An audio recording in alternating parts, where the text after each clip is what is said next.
Voici l'histoire des braquages les plus rapides de l'histoire. Ou quand la réalité dépasse la fiction, commençons sans plus attendre avec le premier. Hong Kong, la ville où les rues fourmillent d'activités incessantes, est réputée pour son mélange de tradition et de modernité. Dans le quartier animé de Tsim Sha Tsui, un hub commercial populaire, une bijouterie prestigieuse s'apprête à vivre un événement qui bouleversera son quotidien. Nous sommes en plein après-midi et la boutique est remplie de clients admirant des vitrines scintillantes, de montres en or, de colliers incrustés de diamants et d'autres trésors. Les employés, habitués à leur routine, ne savent pas qu'un braquage éclair est sur le point de se dérouler. Soudain, une camionnette noire s'arrête brutalement devant la bijouterie. 3 hommes masqués et vêtus de noir en descendent rapidement. En quelques secondes, ils pénètrent dans la boutique avec une détermination implacable. Armés de marteaux robustes, ils se dirigent immédiatement vers les vitrines principales. Le bruit fracassant des coups sur le verre trempé attire l'attention des passants à l'extérieur. Mais personne n'ose intervenir. Le chaos est palpable. En moins de 38 secondes, les vitrines sont brisées et les malfaiteurs remplissent leurs sacs de bijoux d'une valeur inestimable. Tout semble planifié à la seconde près. L'un des complices surveille la porte d'entrée, prêt à donner l'alerte en cas d'intervention extérieure. L'équipe se retire aussi vite qu'elle est arrivée, remontant dans leur véhicule qui disparaît dans les ruelles de la ville.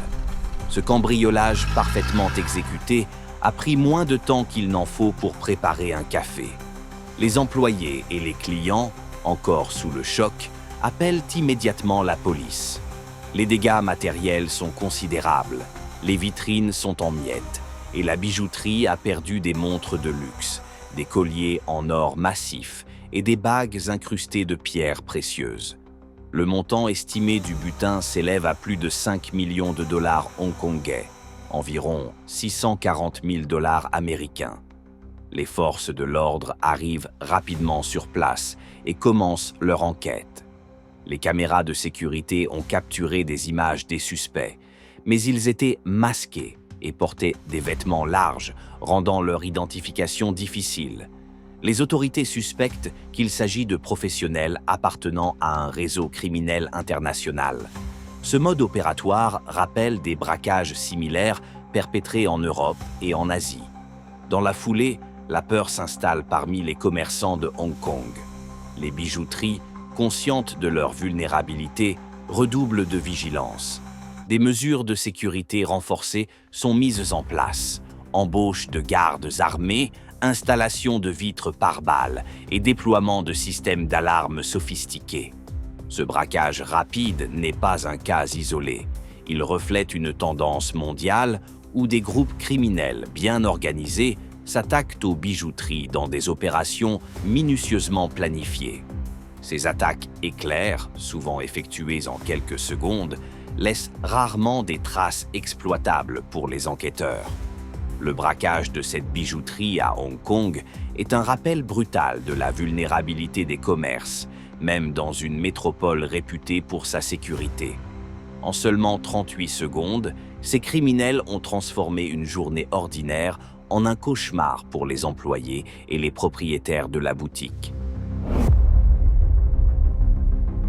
Le 10 juin 2022, alors que le soleil se couche sur la paisible communauté d'Iselin, dans le New Jersey, une scène digne des plus grands films policiers se prépare. Virani Jewelers, une bijouterie réputée située sur Oak Tree Road, est sur le point de devenir le théâtre d'un braquage audacieux qui marquera les esprits. Il est environ 19h45. La boutique s'apprête à fermer ses portes après une journée d'activité. Soudain, un groupe de 8 individus masqués et gantés surgit, suivant un employé qui venait de déverrouiller la porte d'entrée. Armés de pistolets, ils prennent immédiatement le contrôle de la situation. Les malfaiteurs ordonnent aux employés et aux clients présents de se coucher au sol, instaurant une atmosphère de terreur. Sans perdre une seconde, certains membres du groupe brandissent des marteaux et se dirigent vers les vitrines étincelantes. Les coups résonnent, brisant le verre épais, tandis qu'ils s'emparent de bijoux précieux, colliers, bracelets, bagues et montres, tous en or 22 carats, spécialité de la maison. En moins d'une minute, le groupe a rempli ses sacs de trésors et quitte précipitamment les lieux, laissant derrière eux des vitrines brisées et des témoins sous le choc. La valeur estimée du butin dépasse le $1 000 000. Les voleurs disparaissent avant l'arrivée des forces de l'ordre, laissant peu de traces exploitables. Les autorités locales, en collaboration avec les forces de l'ordre fédérales, lancent une enquête approfondie. Les enregistrements des caméras de surveillance montrent plutôt la précision et la rapidité de l'opération, mais les visages dissimulés et l'absence d'indices flagrants compliquent l'identification des suspects. La communauté d'Iselin, particulièrement le quartier surnommé Little India, en raison de sa forte concentration de commerce indo-américain, est ébranlée. Les bijouteries voisines, conscientes de leur vulnérabilité, renforcent leurs mesures de sécurité. Certaines envisagent tout de même d'embaucher des gardes armés pour dissuader de futures attaques. Pour les employés de Virani Jewelers, le traumatisme est palpable. Habitués à servir une clientèle fidèle dans une ambiance sereine, ils doivent désormais composer avec le souvenir violent de cette soirée. Le propriétaire, profondément affecté, exprime sa gratitude de n'avoir subi aucune perte humaine, mais la cicatrice émotionnelle reste béante. Ce braquage s'inscrit dans une série d'attaques similaires à travers les États-Unis où des groupes organisés ciblent des bijouteries de luxe, profitant de la rapidité et de l'effet de surprise. Les autorités mettent en garde contre cette tendance croissante et appellent les commerçants à redoubler de vigilance. L'attaque de Virani Jewelers est un rappel brutal de la vulnérabilité des commerces, même dans les communautés les plus soudées. Elle souligne la nécessité d'une collaboration étroite entre les forces de l'ordre et les commerçants pour prévenir de telles tragédies à l'avenir. Le 6 août 2009, en plein cœur de Londres, une scène digne des plus grands thrillers se déroule. La bijouterie Graff Diamonds, située sur New Bond Street, est sur le point d'être le théâtre du plus grand vol de bijoux de l'histoire britannique. Les auteurs de ce braquage ne laissent rien au hasard. Pour dissimuler leur identité, ils font appel à un maquilleur professionnel qui, pendant 4 heures, transforme leur apparence à l'aide de prothèses en latex et de perruques.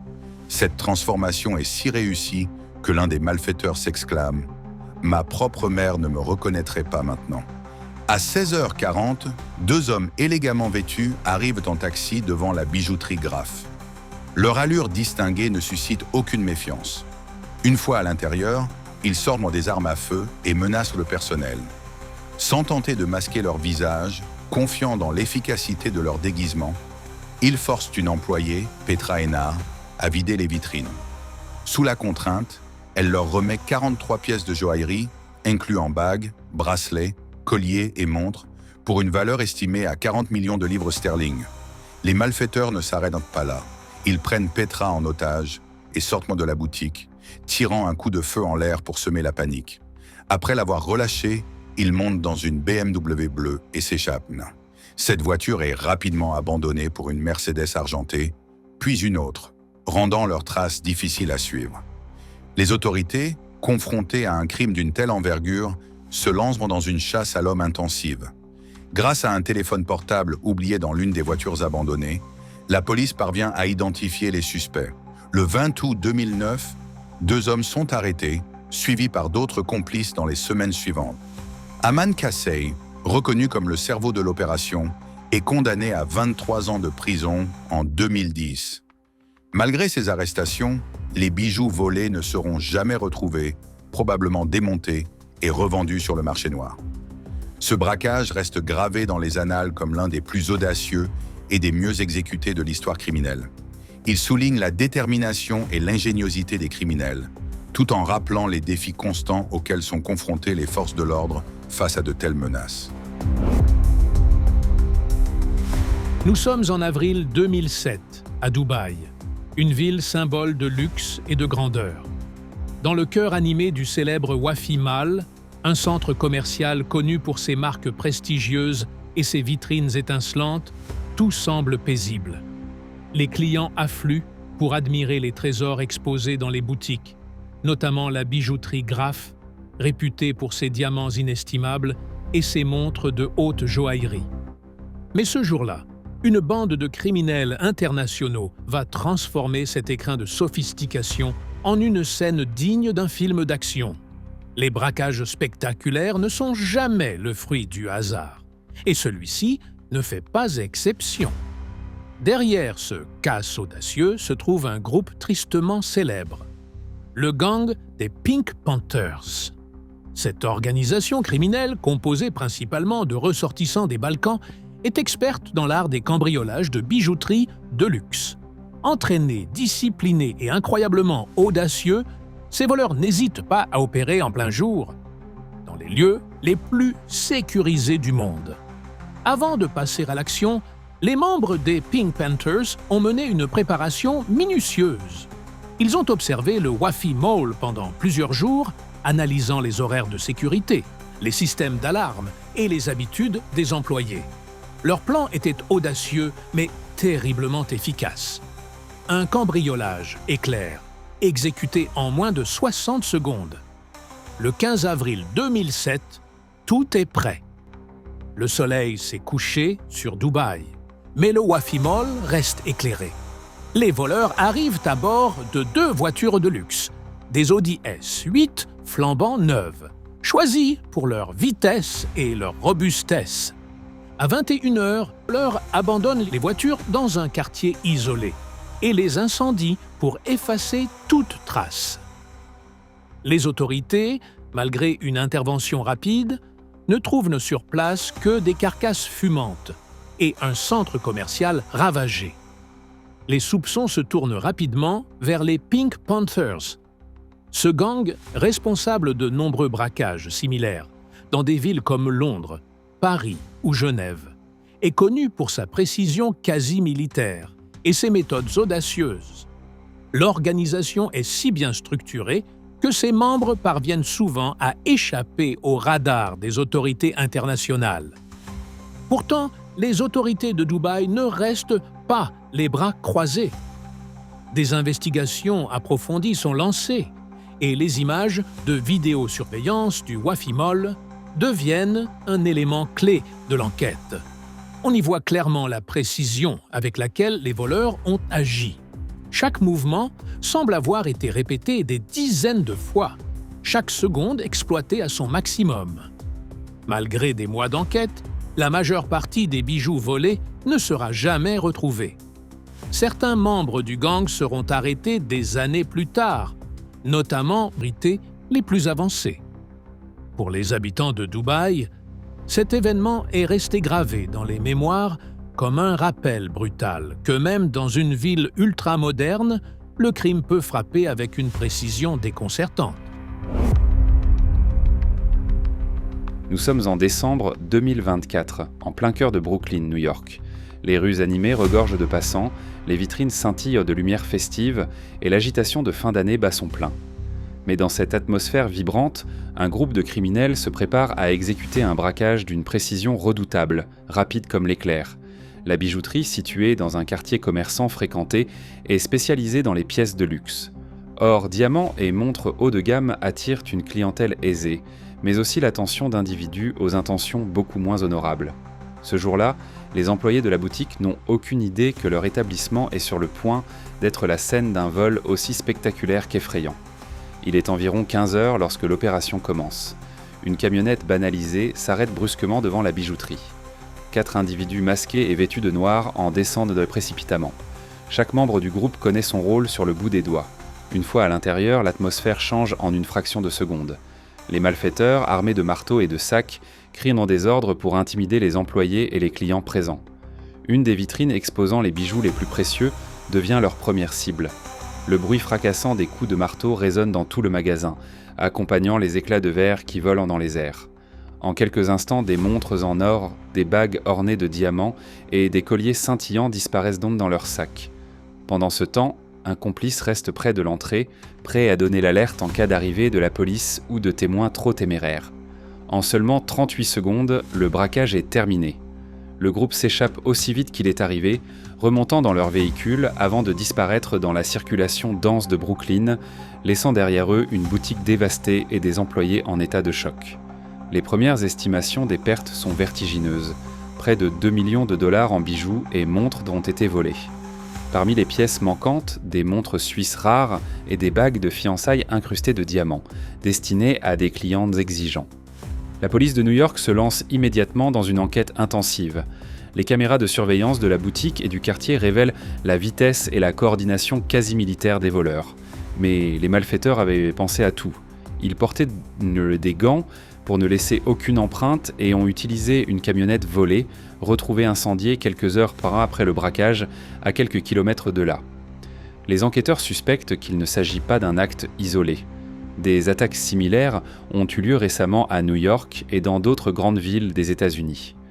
Les autorités soupçonnent l'implication d'un réseau organisé, peut-être affilié à des gangs spécialisés dans le vol de bijoux haut de gamme.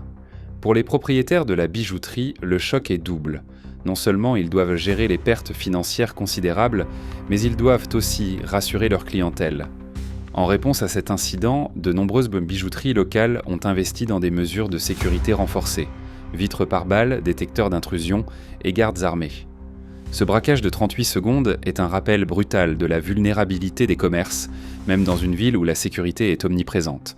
Les criminels, de plus en plus audacieux et organisés, continuent de repousser les limites, tandis que les forces de l'ordre s'efforcent de rattraper ces professionnels du vol éclair. Ce n'est pas seulement l'histoire d'un vol, mais celle d'un phénomène inquiétant. À Brooklyn, ce braquage restera longtemps gravé dans les mémoires, un symbole des défis auxquels sont confrontés les commerçants et les forces de l'ordre face à un crime de plus en plus sophistiqué. Si tu as aimé cette vidéo, dis-le nous en commentaire.